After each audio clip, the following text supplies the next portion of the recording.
Donc bonjour à tous, je fais une vidéo un peu d'urgence entre les travaux. On m'a envoyé beaucoup d'SMS et beaucoup de mails. Il y a eu des réactions sur les plateaux et comme d'habitude, il s'est dit beaucoup de contre-vérités et il y a beaucoup d'hypocrisie. Trop de vaches en France, tout le monde a entendu ça.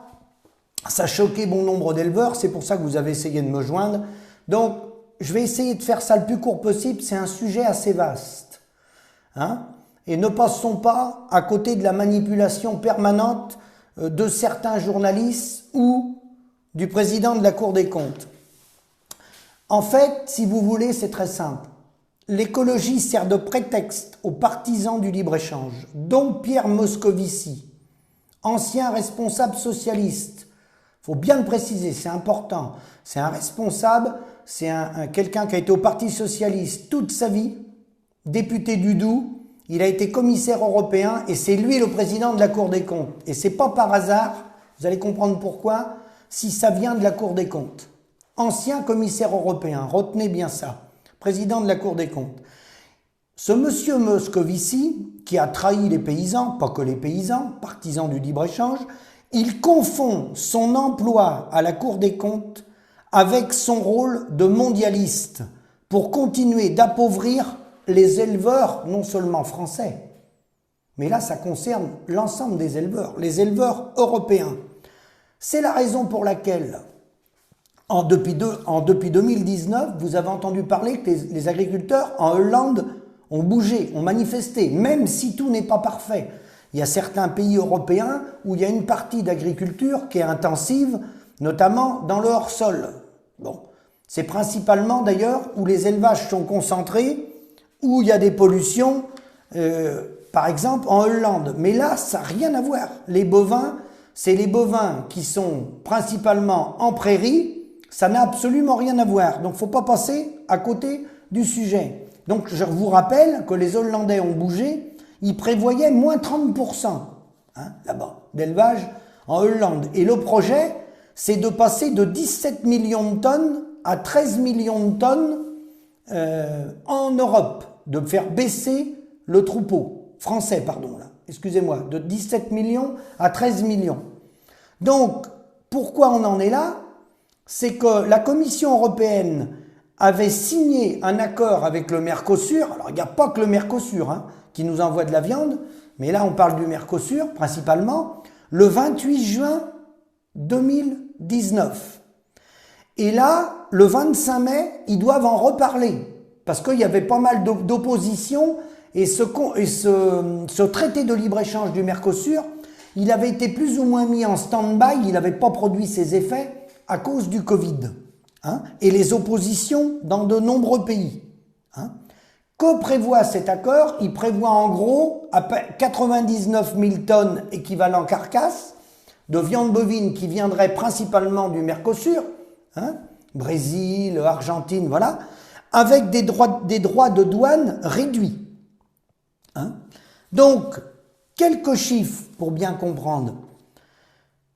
En France, c'est les chiffres 2020. Sur 1 600 000 tonnes de viande bovine consommée en France, 1 200 000 tonnes est consommée à domicile. La très grande majorité de cette viande n'est pas importée, mais il y a aussi la consommation hors domicile, 400 000 tonnes. La très grande majorité de cette consommation hors domicile est importée, les 400 000 tonnes là, est importée.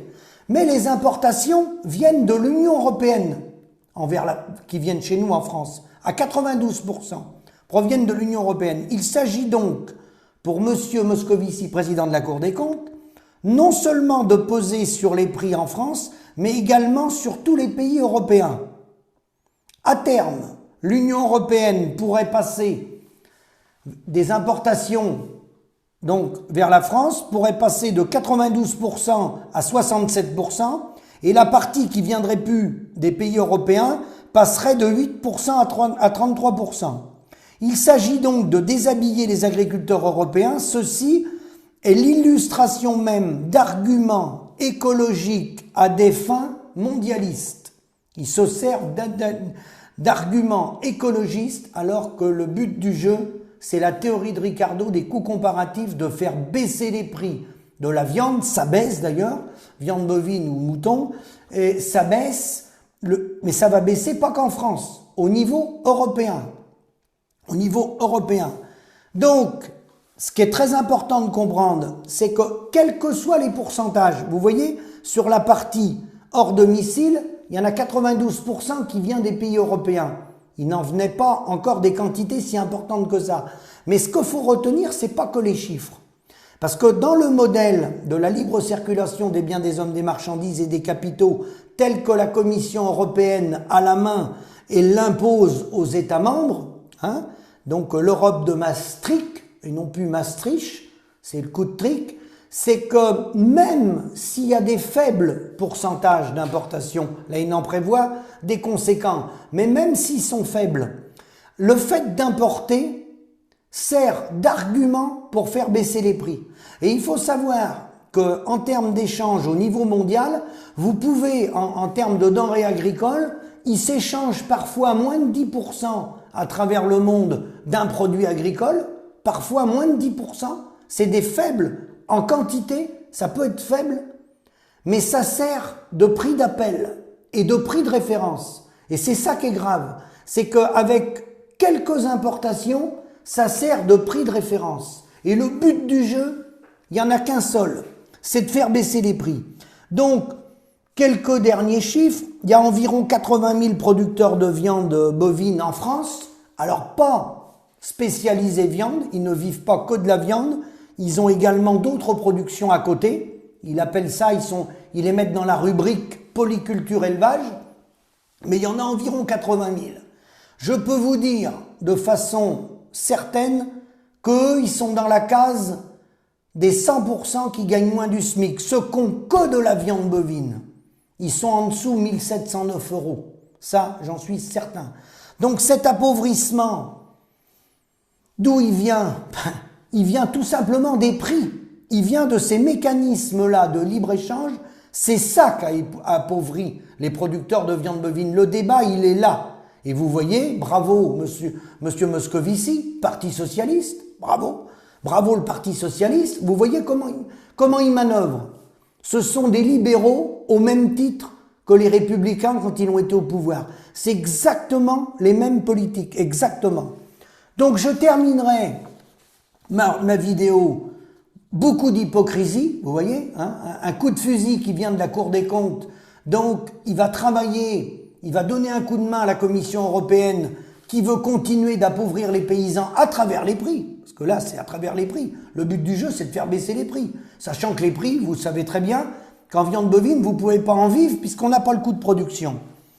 Donc là, maintenant, ce qui est important, c'est les quelques réactions. La réaction qu'on attend quand même, hein, de soi-disant le premier syndicat français qui représente 25% des paysans. Monsieur Arnaud Rousseau, qui est sur la même longueur d'onde et le même discours que Madame Lambert.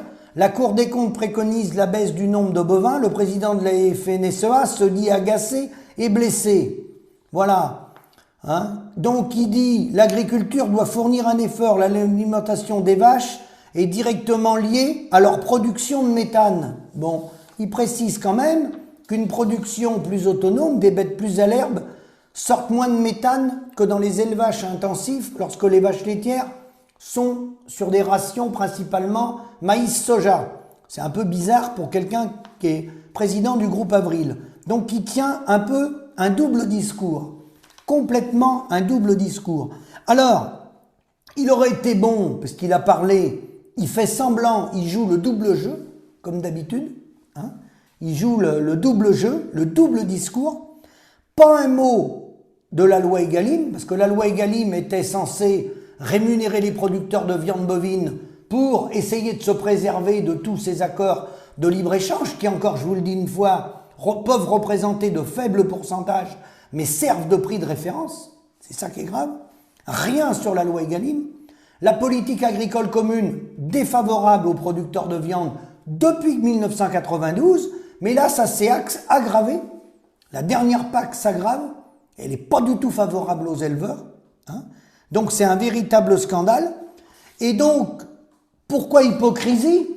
de la part de la FNSEA, c'est qu'ils ont envoyé des intervenants sur les plateaux, et ces intervenants, bien sûr, ont crié au loup, contre la Cour des comptes, mais ils se sont bien gardés de dire que lorsqu'ils sont à la négociation de la PAC va contre les éleveurs de viande bovine. Ils se sont bien gardés de dire qu'au niveau de la loi Egalim, où ils sont partie prenante avec les interprofessions, ils n'ont pas défendu les éleveurs bovins, viande, sinon ça se saurait. Ils ne seraient pas 100% en dessous du SMIC brut, parce qu'ils sont à 100% en dessous du SMIC brut, et je suis très gentil, parce que la plupart sont en dessous de 1 000 € de prélèvement mensuel. Et ils se sont bien gardés de dire, je vais terminer là-dessus, par vraiment le double discours, la honte et l'hypocrisie, c'est-à-dire qu'à travers les start-up de la FNSEA, Unigrain, Groupe Avril, InVivo, l'Open Agri-Food qui fait son assemblée générale chaque année pour les innovations de demain, pour de futurs modèles agricoles, parmi ces organismes-là, FNSEA bien entendu, les start-up, ils ont des start-up qui financent le lait synthétique, la viande cellulaire et les protéines végétales. C'est-à-dire qu'en même temps qu'il tient un discours en disant la Cour des comptes, personne ne m'a prévenu, c'est un scandale. Alors déjà, quand il dit qu'il n'a pas été prévenu, j'ai entendu un journaliste sur CNews qui a dit que le président de la FNSEA n'était pas au courant. Non mais il ne faut pas nous prendre pour des imbéciles quand même. Il n'est pas au courant, il finance la viande cellulaire, les protéines végétales, qui peut venir tirer vers le bas les producteurs de viande bovine ou créer toujours un appel d'offres d'une autre source de viande à base de viande cellulaire fabriquée en laboratoire. Ils sont partie prenante dans les financements et puis il va nous faire croire qu'il n'est pas au courant. Non, la ficelle est trop grosse. Quand on s'exprime, on peut avoir des désaccords. C'est normal qu'on ait des désaccords. On doit se respecter et on est là pour s'exprimer.